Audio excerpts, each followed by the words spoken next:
ជួយនាំចិត្តនឹកថ្លៃស្រមៃល្ងាចព្រឹករលឹកនឹកឃើញភក្ត្រា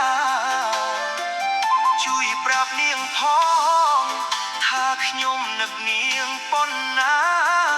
សូមជួយប្រាប់នាងផងថាខ្ញុំនឹកគ្មានពេលហើយ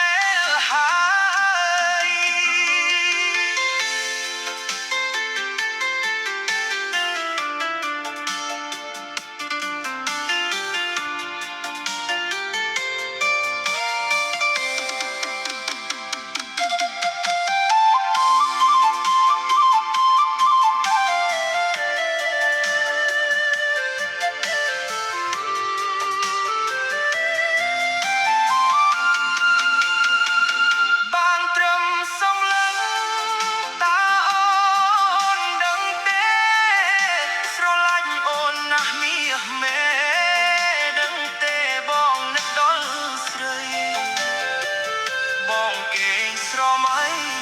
ឃើញអូនរៀងរាល់រាត្រីស្រមៃថាបានថ្នមបីរាល់រាត្រីស្រមៃភក្ត្រា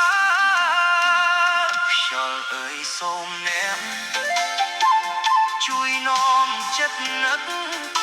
ថ្លៃស្រមៃល្ងាចព្រឹករលឹកនឹកឃើញភក្ត្រាជួយប្រាប់នាងផងថាខ្ញុំនឹកនាងប៉ុណ្ណាសូមជួយប្រាប់នាងផងថាខ្ញុំនឹកគ្មានពេលហើយ